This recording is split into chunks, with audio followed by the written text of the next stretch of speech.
Hey, friends, and welcome back to the Creative Shop Talk podcast. I'm your host, Wendy Batten, and today we're continuing our retail success series. I have invited Jeff Lee from the Vintage Nest on today, and I'm just so excited that he said yes in this busy summer season. And I wanted to showcase and share, as you know, retailers' true stories, things that really happen. It's not just the tip of the iceberg, as they say, that people just see that little tiny bit at the top of all the wins, I guess, and what's going right now. And I want to showcase a little bit of the journey along the way because it's highs and lows, right? We all know there's lots of that underneath, I guess, of the iceberg, if you will, using that analogy, that there's a lot, it takes a lot to get keep growing and make that success happen. So Jeff and I have a conversation today, and Jeff is going to share some wonderful nuggets. We could have probably made this episode a 2-hour long episode.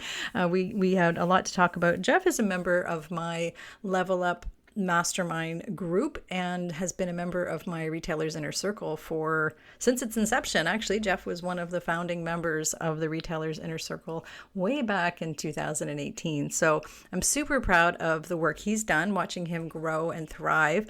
And Jeff shares some great nuggets. He's specifically, I'd love you to pay attention to the nuggets that he talks about and his thoughts on brick and mortar versus e-commerce and how we can win and how he's winning at that, how he's creating community and creating a destination, how he's become the go-to in his community, his beautiful, his downtown community is, really evolved and thriving, no small part to some of the work that Jeff has been doing as well too. I know he doesn't say it that way, but I have watched that happen. And he started as an accidental entrepreneur, just like many of you may be listening. He started with a booth space and not really a big business. He didn't have a business plan of becoming a large store. So he was gone from booth space to 7,000 square foot business, beautiful brick and mortar business in Mount Holly. And I love his story. I'm so happy he said yes. I'd love you to pay attention. Again, grab your notebook. Jeff has some great nuggets and some great takeaways with us today. So without further ado, let's jump into my interview in our Retail Success Series with Jeff Lee from the Vintage Nest. Running a retail business doesn't have to be so hard. Welcome to the Creative Shop Talk podcast, the go-to podcast for creative shop owners, studio owners, and independent retailers. I'm your host, Wendy Batten, retail business coach and mentor.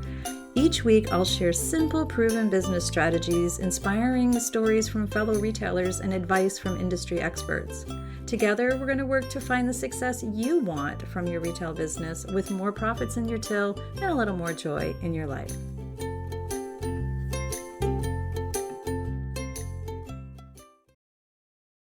So here we are, friends. I have a great treat for you. I have a friend and client, Jeff Lee from the Vintage Nest here with us. And Jeff, welcome to the Creative Shop Talk podcast. Oh, thank you. Great. So I invited Jeff on today because Jeff and I've been working together for quite some time now. We go way back.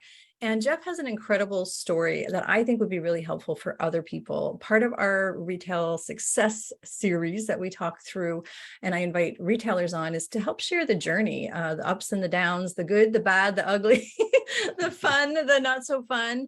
It gets, there's a ride to it. So Jeff, can you tell us a little bit about the Vintage Nest, about your journey and what brings you to where you are now? Sure. Yes. Accidental entrepreneur, which I think a lot of us are. I just started painting furniture, mall booth type of thing. That business greatly expanded into multiple booths and multiple vendor malls. So I actually rented my first brick and mortar shop space to be a studio. I was getting kicked out of the house. My wife didn't want all the furniture on the front porch, all that type of stuff. And while I had the shop space, I just kind of opened the door saying, you come in, buy furniture, whatever. But that was really my product line really was painted furniture. That was pretty much it. A few thrifted home decor items, really, I thought just mainly to make the stage to furniture with. But those things started selling as well. One day, a greeting card company contacted me, and I bought just a small stand of greeting cards. All of a sudden, customers started coming in. Oh, you're a gift shop. I didn't really think of that. I mean, I didn't go into this with like a real business plan. Like, this is the direction. It's kind of like, we made it through the day, we paid the rent, we move on. So that began the whole purchasing of wholesale products. Small amounts, because our shop was about maybe 600 square feet of retail space and maybe 200 square feet that we squeezed in extra furniture to be painted and stuff like that. So within 2 years, we had opportunity to move to Main Street. That was 1,200 square feet. And we started to expand the gifty part of our product offerings. And then 2 years later, we moved to our current location, which is about 7,000 square feet, and still doing a lot of DIY products. Our DIY product that we sold or still sell, it really helped us gain a lot of revenue quick. I mean, as soon as my paint line put us on their website, literally people came in the store. And that was a huge part of our business for many years. Learned a very important lesson. Don't put all your eggs in one basket situation. So long story, I'm not gonna go through all the details, but that was a very low point for us when territories shifted and I lost probably 50% of my sales in that paint line in probably a matter of 3 months. And at that point, I honestly thought, we're not gonna make it. There's just no way. Because it was a significant number, a very significant number.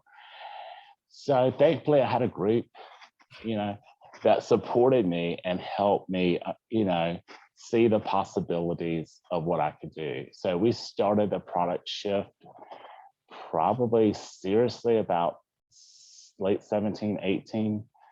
I didn't really know what I was doing. So I was buying products, they were selling, our sales were somewhat stagnant, 1%, 2%, 3% increases. And then during the pandemic, we just had to reanalyze everything in the business. And, going into the pandemic, scary as everything, but that's when we decided to really just look at the numbers, as Wendy preaches to us. Everything has to have a value. That's the hard part for me in business, is the fact you have to make these choices that are sometimes what I call cutthroat. You have to let that vendor go that you're actually friends with. You eat lunch together when they come in, you have a great time at market with them, but their product just isn't the product for my market. So we had to make those hard choices, and we let things go and brought in things that I never ever thought I would sell, such as apparel. So it's been a niching down of products. And after we kind of got a product base that we that seemed to have some energy, now we're in the process of refining that, making sure we have complementary products so we can get our average sales up, and then weeding out every product line. All the products don't do great, so the ones have slow turns, we're phasing out, trying something new in that product line, or maybe bringing in another product line that complements that one that still meets that customer's need. And then when we added gift bags with a purchase, that is incredible. I mean, for us, literally, I think we probably packaged up 40% of our sales in gift bags. And people flat out tell us, we came here because we knew it would be wrapped and ready to go. So that's kind of where we are now. We're in that process of really niching down into the core products that we carry. And, we're weeding out the summer. That's what the whole summer is going to be, is pulling out the things that are not selling. We're going to liquidate it and move on to something hopefully bigger and better. I've always had, for the first four years, I had a paint line that did extremely well. I didn't have to work hard at it. I loved it. So, I painted and it was easy. We brought in a t-shirt line that we blew out for 2 or 3 years. They kind of did the same thing to us, that happened with the paint line. You know, they were selling to boutiques, and all of a sudden they were just selling to whoever had the cash. And you know, you go down to a farmer's market and there'd be a booth set up with the same t-shirt. So that was hugely disappointing. But you know, you find the things that then you start being very selective. You know, you go into things that, okay, they only sell to somebody in a brick and mortar. They only sell to somebody in a zip code. You find the sales reps that protect your zip code, things like that. But now I don't really have one product that if I lost it, it wouldn't cause me the anxiety that I had in the past. I don't know if that's a good journey or not, but that's where we are today. That's a great journey. So I got to unpack a bit of that because I've been with you for a lot of this journey. We've been working together through a lot of this. So just so everybody understands, you went from a 600 square foot booth DIY, you know, that's where you started. And now like it is like you got a thing going on. It is amazing. But it, you know, it's been so it's 7,000 square feet. Is that right? That's where we are right now, right? 7,000 square feet. Jeff is lean and mean now. That's why he said, you know, about can we share, like, are things profitable right now for you? Yes, last year was our best year ever. Yeah. And as of May 31st, we were up 38% on the year. So right now we're definitely on track. Right. You know, obviously everything for us in retail depends on fourth quarter, you know, but we're on track now to have a record-breaking year again. We really focused heavily on Mother's Day because I felt like there was a lot of opportunities at Mother's Day that we weren't taking advantage of. So I considered the 5 weeks leading up to Mother's Day as like the Mother's Day holiday, kind of like the Thanksgiving, the Christmas time period. And we were up 61%. I think it's 61 or 62, somewhere right in there in those 5 weeks. So I felt like our efforts for product diversity, what we brought in, really made a huge impact on sales. So that's fantastic. So a couple of things on that. So let's talk about I don't preach, by the way. I try to teach, but I do teach. So I have seen it happen many, many times. And again, it's happened so many times that I just, you know, you've been learning the hard way. This wasn't easy. This wasn't an easy journey through all of this. No. Like you said at the very beginning that, you know, it was just like pay the rent, move on to the next one. But we have a tendency, or a lot of people have a tendency to build our business around a brand, which I know you did. And I know it was devastating. Like it was when Jeff says, you know, when to quote what you said, you know, it was, you know, really devastating to you when that brand started opening up territories to other people closer. There's other things that happen to brands. Brands go out of business. Brands can be jerks. Like I've seen, you know, so when we build our business on a product, like one specific product line, one product type, one brand, you're building your business on somebody else's back, which was wonderful for you for the short term. But we saw what happened, right? When your sales just went crazy and, you know, down, and, you know, poor Jeff, I think Jeff was like, if I can share this, Jeff was like, that's it. It's over. I'm done. We're gone. We're out of here. It's just, I'm leaving or whatever, you know? So Jeff's been a member of my mastermind group for quite some time. And first we were in the inner circle together, or my inner circle, and then the mastermind group. So I've had some intimate conversations in our groups about, you know, the stress of, what do I do now? What do I do next? And I've watched you take the reins and really look at the numbers, because again, as you said at the beginning, you didn't have, you were just winging it. I know I can say that because I know I was winging it too when I started at the very beginning. And like so many of us do, we're just seeing what works and what doesn't. Then this product line is making you money, and we've expanded and we've opened a new store. And then that kind of goes sideways for no fault of your own. And again, with the t-shirt line and all the other things, but you've really taken the reins. And I just want to give you kudos to really listening, to what your customers want. That's been a big thing. I mean, the gift bags alone, is like, you know, you're listening, you're watching, you're figuring that into your cost, just so people know. I hear people now, I can't afford gift bags. Well, you can so afford it if you put it into your pricing and you price for it, if it's bringing people in. But you've also, through all of this, through like from the very beginning. So this first booth was in what year? Do you want to just share what year was that you started? What year did you get kicked out of the house? Well, I opened my first booth in January of 2011. Right. So it's been a journey from there to So here. within like 9 months, we were in a lease for that first shop space. Right. So.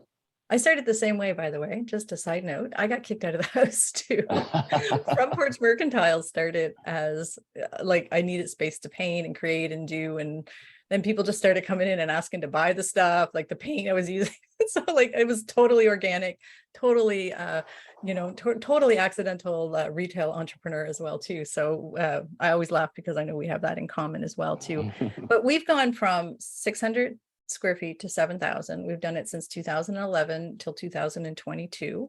So it's not been a linear line, but one thing that I've seen consistent with you and with your business is that you always have your customer first. I mean, wanting profit and wanting a business to run smoothly, but it's been, what is the customer's experience with your shop? Can you touch a little bit about your culture, your thoughts on, we're not just selling widgets, and we're not just there to make money. How have you evolved your customer's experience through all of this too? Yeah. When I was in college, I worked for a upper end department store. I was a salesperson on the floor. So I learned very quickly. They provided us, back then we didn't have cell phones. We didn't have the internet, believe it or not. We're old. I know, Jeff. Me too. So, yeah, back in the old days. Yeah. Exactly. With so we had yellow these little pages. black, we had these little black books they taught to us about in our training. You need to get your customers' information and you follow up with them. Nobody did that on the sales floor. I did it. I mean, and customers so appreciate it. So I would have customers call the store and find out what my schedule was to come shop with me. And this isn't a big store that has probably 75 sales people on the floor. So when I open a store, because all that stuff's gone away now, you don't go into a department store and there's somebody that's going to personally help you. Or they may be helping 2 or 3 people at the same time, but there's somebody there bringing stuff to the dressing room. They're doing this, they're doing that. So I just felt like that is not people shop online for convenience, but people shop for their soul when they go into a brick and mortar. So that's kind of what I wanted. I wanted to build displays that just they interact in, they pause, they stop, merchandising that was unique, and I wanted it to have a vintage feel. We started out as the vintage nest because of painted furniture, thrifted finds, things like that. We've been really trying to cultivate vintage to mean a vintage shopping experience. And people come in and they always tell us, I just got lost. I mean, we lose customers sometimes because they're just so quiet.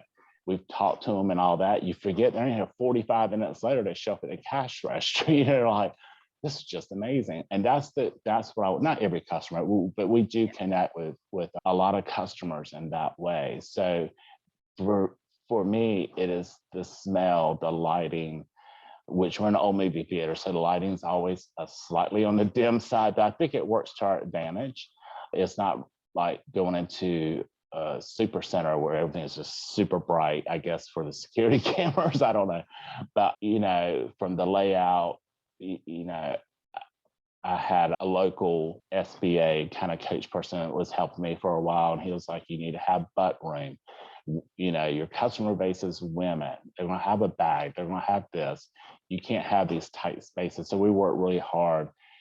It gets tight, but it spans right back out. So it's like you have breathing room. So I try to walk through the shop after we do resets and just see how I feel. Like, do I feel cramped or do I feel good? To me, it's all about the feeling of when they're in here. Now, obviously, you have to have the products that they want to purchase at the price point. So we did a lot of market study. Yes, I would love to be a high-end boutique and just go to market and shop all the Lux floors. That's not my market. I have to work really, really hard to find quality things that are in pretty much a working class area. That's who my customers are. So, I think our price points are on target for, our core customer base. And people just enjoy it.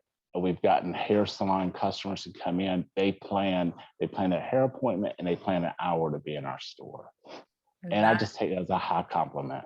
That is incredible. I know that, through your journey, I think that that is such a good lesson. And I hope that people take that away. If you left for a second and drifted off, you weren't paying attention to us, come back and rewind because you want to hear what Jeff just said. I think that is how retailers are winning, or how we're going to win. I mean, it's one of the key things to get foot traffic and get people is to be known. I know, can you share a little bit about what happens when I think you're very proud. I think you should be very proud of this. But what happens when people have out of town guests in your community? I love this part of your journey. Yeah, it always just kind of, we hear it a lot, but It still just like gives me goosebumps. People come in and they make a point of going, our family from Pittsburgh's in, and we just had to bring them. Or they've been in the past and their family members like, we got to go to that store in town, And to me, I think for me, that's like the biggest compliment. Between that and we're within a couple of hours in the mountains, which has beautiful little shops, small shops, and people go, I feel like I'm in the mountains shopping, and that's the stuff that just gives me the most energy. Is people enjoy coming in. I almost forget that I need to sell them something because I'm like, oh, they're having a good time. Yeah, well, that comes natural. So is that one of the things? So I know that feels good. I have that. I had that experience too. And it's hard to wrap your head around that unless you're a retailer like you and I were. Like, you know what I mean? Like, it's hard. So those listening out there, like, they know, they understand, our listeners understand when people come in and they say that I had to bring all my friends here. Like, I had to show them my favorite shop in Mount Holly. Like, it's such a compliment, especially when they buy, right? Yeah. So I mean, creating that experience is something that you've done really well. You've curated your inventory. I love, and I think that's a really good nugget for people to pay attention to, that you said, I'd love to be selling all these other things, like maybe still painted furniture, whatever that might be, or high-end boutique. That's not your people. So you've really, really paid attention to your customer base, and you're serving them in a way that feels good to you. Is that what sustains you during these hard crap times? Because it's been hard. I know it's been hard. We're talking about all these lovely things that are happening to your business, but how do you push through the self-doubt or hard times, or those when your ceiling caves in? Jeff's ceiling caved in during the pandemic. So it was pretty fun. Funny now. It wasn't funny then. Jeff's like, oh, look, my ceiling's caved in now. What else could happen? But how do you push through? What sustains you and gets you through these hard times, keeps you moving forward? Well, the hard times, I'm a processor in some ways, very squirrel brained, like minute to minute, but like something that's kind of major like this, I have to process things. So, I mean, there's been plenty of times where I'm like, this just isn't worth it. It really isn't. But I think what it is I can't get it out of my system. Mm-hmm. I know this is, I'm 100% sure this is what I'm supposed to do. I'm here, and then I think about so many people in this community. When we moved to our downtown, it was sad. Like, the building we're in now looked like a bomb went off. There was everything, a lot of things were closed. And I'm not tooting my horn on this because I never really think about it. But, other business owners who have very successful businesses down here have told me and still tell me that, they probably wouldn't have looked at Mount Holly because they perceived my business much more successful than what it really was, because I've been here for 2 years or 3 years or whatever. So I think about those times. I think about the things that kept me in it for 10 years, really. And then I start really examining after my pity party, after I realize it's not going well. We're all entitled to pity parties, and I know you do pity parties, but we all have them. Yeah. Yes, probably more than I should. But then I think I can figure this out. I have customers or people here that, I think of all the things that are positive, and then that's usually when I go back to my product mix. I start going, okay, this isn't selling. These are the changes I can hardcore make. I need to get back on, probably let my social media slide. for a long time, I was doing a lot of creative stuff, like, DIY type things on Facebook Lives and things like that. And I started noticing my numbers weren't quite as good. My DIY numbers weren't quite as good. That then I post about our new apparel line, and it would be like thousands of people are liking, or not liking, but seeing it, and hundreds of likes. So, just looking at those numbers, I was like, well, this is what they're sharing. This is what they want. So I started moving back in that direction. And even though 18 months now have been going really, really well, in the back of my mind, I'm like, when's the shoe going to drop? you know. I think that's a great point. I think a lot of retailers think, well, what's the next shoe that's going to drop? I feel like that's their new question. What's the next shoe? And it's not an unhealthy, and it's an unhealthy, but you pay attention. So just to regroup what you said, or rephrase that for the people to take away from that, is you look at the data now, you look at the metrics, you look at what's selling. You're not just looking at the likes on Facebook for your apparel that you talked about. It reflects in your sales. So your actions reflect in your sales. So, yes, we're all professional pivoters now, and we're also professional pity partiers too. It's okay to have our pity parters. I heard you say maybe I do it too often, but I see you have your pity party. If I can share it so bluntly, I'll share our behind the scenes in our mastermind. Jeff will have a pity party, put it all out there, go through the emotions, and the shoe's dropping, or this is happening, or whatever. Then take a data look at it, like take a look at the data, take a look at the reality of the situation, and then you trust yourself to move forward in the direction that you need to. And I think that's really admirable. Yeah, unfortunately, numbers are not my favorite thing to look at. I'd rather be in the shop building a display. Yeah. But, through the training in the inner circle and in the mastermind group, they don't lie. Right. The numbers just don't lie. And sometimes facing those numbers is very difficult. And then trying to figure out where to make adjustments, and self-doubt comes into, I'm still not, I hired out all my accounting and all that type stuff. I still, I just talked to my accountant yesterday, and we're going through all this stuff, and I'm sitting there going, I need to look that stuff up on the internet, because I don't really understand. I feel like I don't understand some very, very, very basics. I do understand what she's telling me I need to do, or what I need to plan on doing, stuff like that. But learning accounting from a standpoint of being able to receive the information and make the most of it, I guess is what I'm trying to say. So. Well, I feel like you do an amazing job. Your inventory turns, you're very good. So give yourself some credit. And let's talk about that. When you first started, way back to the booth days to where you are now, there has been a lot of, for everybody, but for yourself, can you share how, like, what have you done for personal growth? Because that's a whole game thing for us, like the self-doubt and all the things, and trusting ourselves and trusting our gut and our head and all of the things that come with that. And being self-employed anyways is a big game. But your personal development, but you've done a lot. You have done an incredible amount of business development. I have watched you learn your numbers, and I know, you don't know it all, but you're super competent now compared to where you were. And that gets intimidating to other, to retailers. Like, we're like, it's hard, right? Like, what is something that's been really hard for you to learn, or how do you push through it? Can you just share some advice for others listening to keep, like, the next level thing that you got to learn? There's always, like, the next thing. You just said, I got to learn the next level for my accountant. So any advice for those trying to figure out how to step through this and not feeling competent enough, maybe?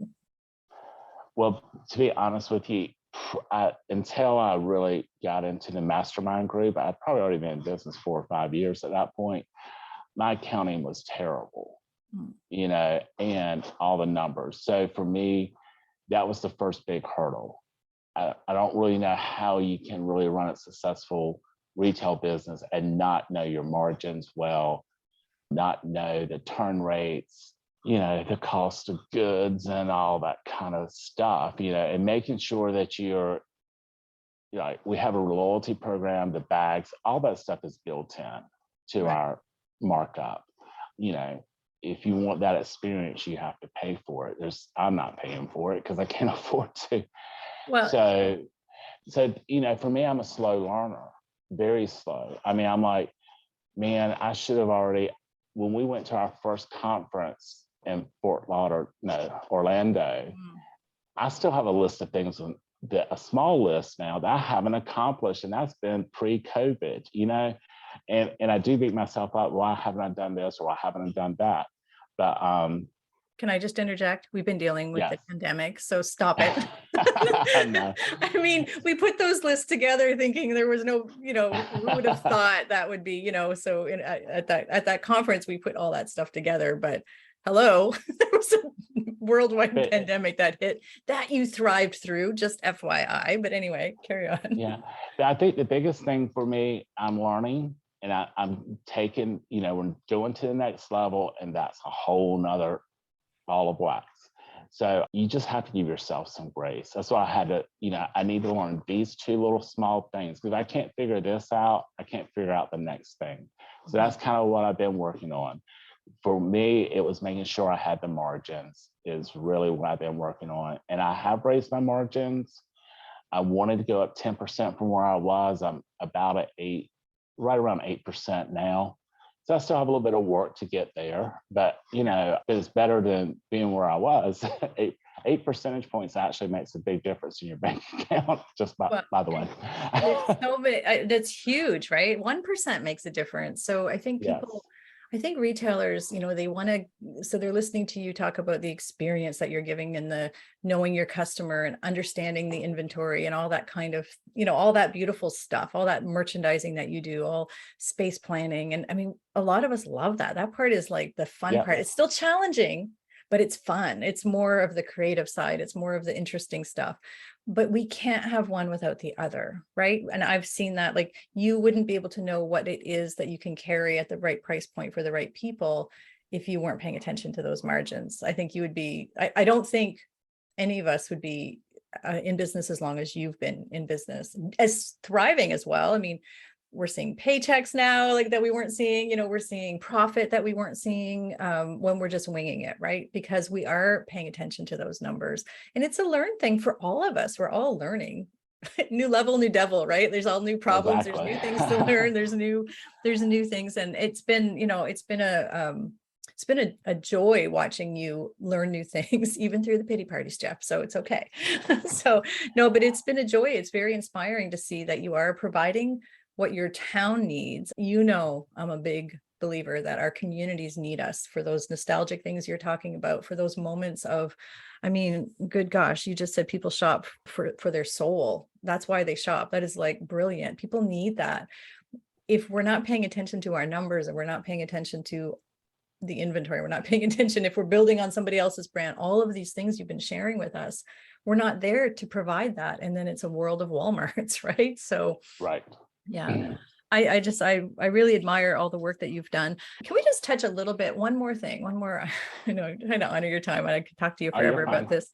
But one of the things, and this is, I'm going to throw this at you. One of the things that I also admire from what you've been doing, and that I think other retailers can understand, is we have a tendency as well to let our personal life or our business overtake everything. And I've been watching you make some big aha moments. We go through series of sort of reclaiming that. And can you just talk a little bit on, or maybe give some advice on, business can't be everything, even during a pandemic, even during maybe a recession that's coming or whatever. Like, can you speak a little bit to that and why that's important for all of us? Definitely. I can be a workaholic.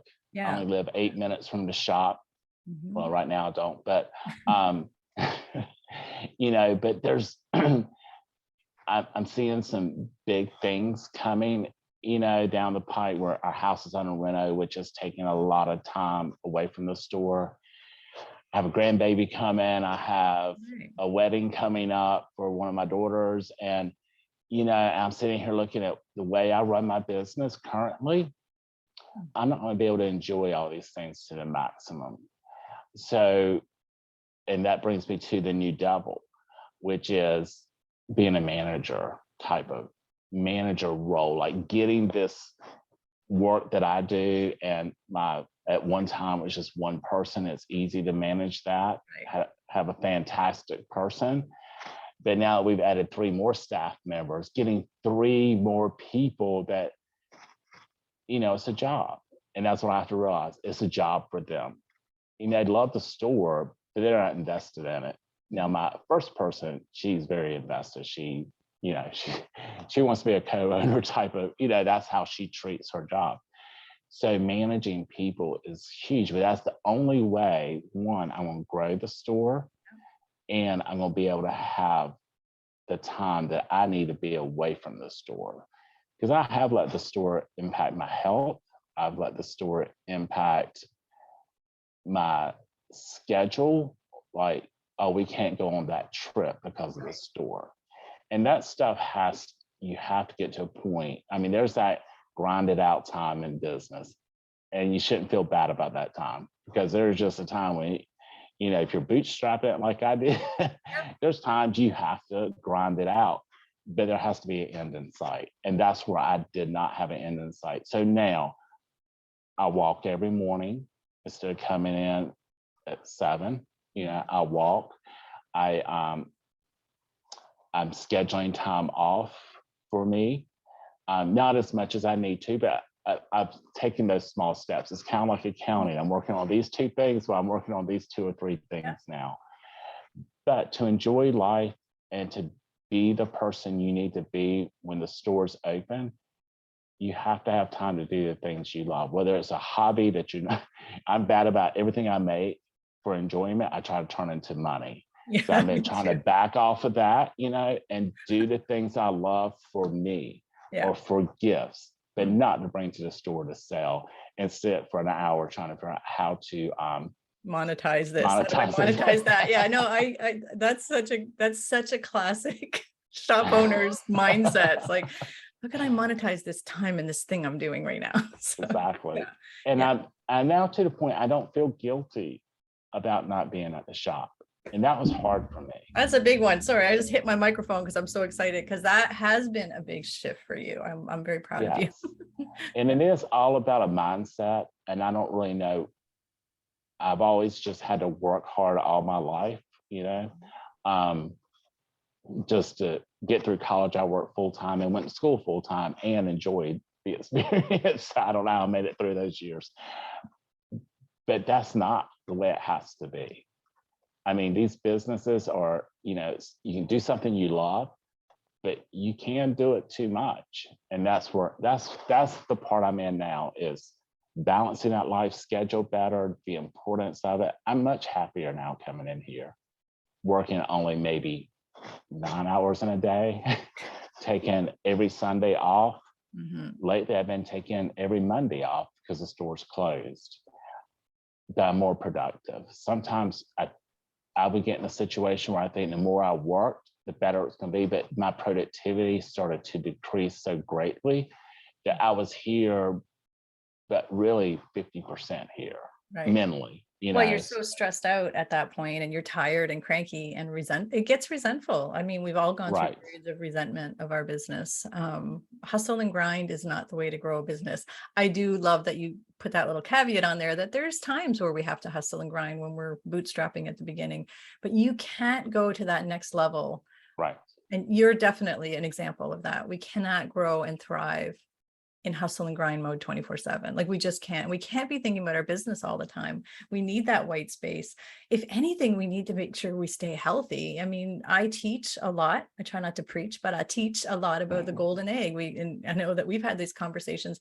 If we fail, our business fails. If our brain is not on it, and in order for our brain to be healthy, our body needs to be healthy. We need to walk. We need to do things. I know, like, I'm like Jeff. I'm trying really hard to keep healthy, but so that I can keep serving, and so I can keep loving my business, so that you can keep, we need to keep your store in business, not because, not just because to pay the bills and the grind, but because it's part of your soul. I mean, I know that it's part of your client's soul, or you love to fill their soul when you bring them in, but your community, what you're doing for your community, what you're doing for your customers, what you're doing for yourself and your family, it's beautiful. I mean, and it's our responsibility, I think, as the CEO, as the leader and the visionary, to take care of ourselves. So I'm very proud of you for switching that mindset. And really, I've been seeing you take care of your, your health and your well-being. Well-being is important, right? We can't thrive if we Yes. have a poor well-being. So, so And thank and you then for sharing that. Go ahead. Yeah.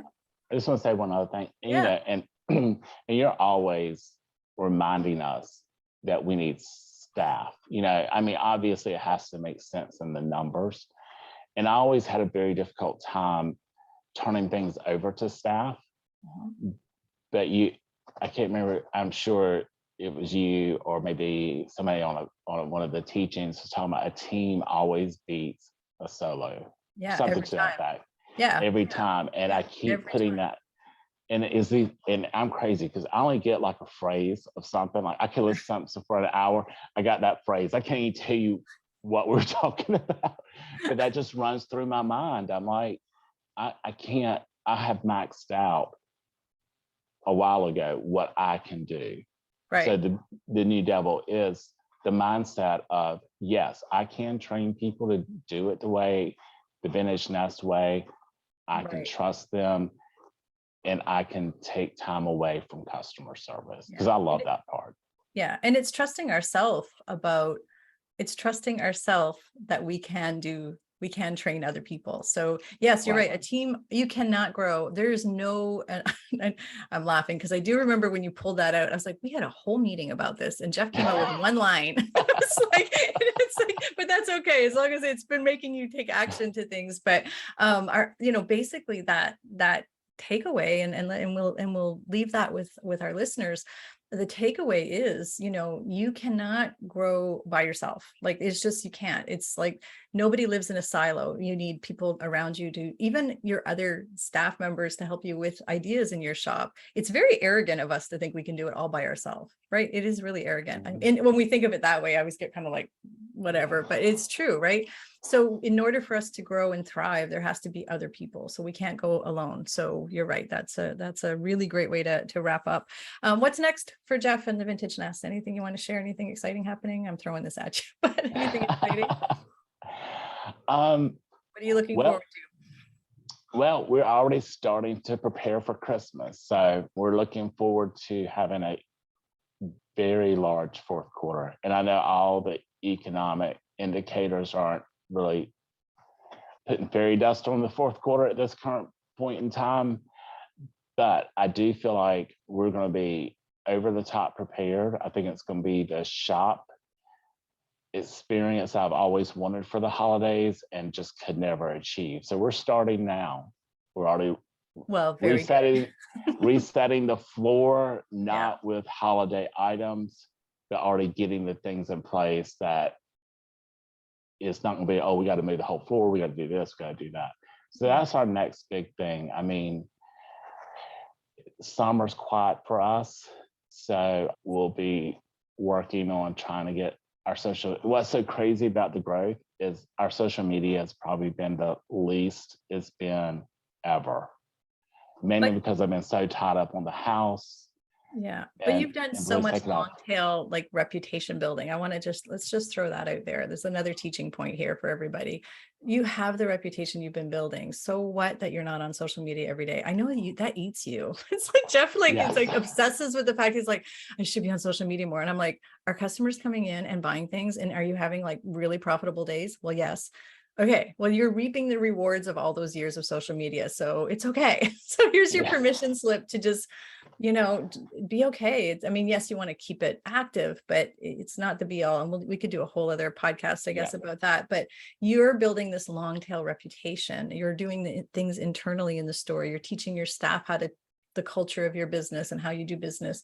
You're doing all the other things. So kudos to you. And so what about the Facebook? I also want to do just a little like last minute kind of funny story, but you told me one time I was crazy. And one of the very, very first, oh my gosh, like 2017, I think 17 maybe. I did a holiday boot camp for my fellow friends who were retailers. I don't know if you remember. And it was in August and everybody was like, planning for the holidays here now. I don't want to talk about what I'm going to do for promotions in August, but it's like, was kind of like those seeds that we were planting for, like, we have to start planning ahead. And now I'm so very proud of you. Like, look at this. You've got all your inventory bought now. You're doing everything. You're merchandising in June for your holiday. And I know you're setting yourself up, and you've been getting better and better at it every year. So kudos to you for holiday planning in early. That's and we will right. be doing our boot camp again this year in August, even though people think I'm crazy, but that's when we'll be doing it. As a side note, because we still do the boot camp because I think it's good seed planting for getting everything ready. And that boot camp was my first introduction to starting not to wing the business. Yeah. I mean, I'm like, oh, wow, that's smart. You sit down and you plan stuff. But again, that's the business journey, right? Like, it's like, Yes. oh, start it with that, and we held your hand and guided you through. And I do remember, it's really funny because and then at the end of that, just so if people haven't heard this story before, at the end of that very first boot camp, I was just helping people. I don't know. I was just like, I don't know, here, well, here's what I do and here's what's working. And people were asking me how it was working. We did the boot camp. You actually were the catalyst for me creating the Retailers Inner Circle, because you're like, well, now what? Now what are we doing? Where do we all go? How can we all hang out? Like, what can you teach us next? So Jeff is the catalyst to my Retailers Inner Circle, my monthly coaching group, so thank you, Jeff. And I think other people can thank you too. So thanks so much, Jeff, I'm going to put all your information. What's the best way for people to go follow you on Facebook that you don't go on? No, I'm just kidding. Would you like us to send people to the website or Facebook, or where can people find out more and check out your beautiful shop? And really, it's beautiful. It's such a beautiful shop. I'm probably currently Facebook is the best place. Unfortunately, we're still working on the website. It's not unfortunately, it's a process. Yes. So we'll get there. Awesome. All right. We will have all of Jeff's contacts. Thank you, Jeff, so much for being here. I appreciate you. I know our listeners here on the Creative Shop Talk podcast will be thrilled to learn about your journey, and know that, it's bumpy for everybody. There's always something new to learn. And I'm just grateful for all the insights and all the nuggets that you gave us. I'm going to unpack all this. So thanks so much, Jeff. I appreciate you. All right. Thank you.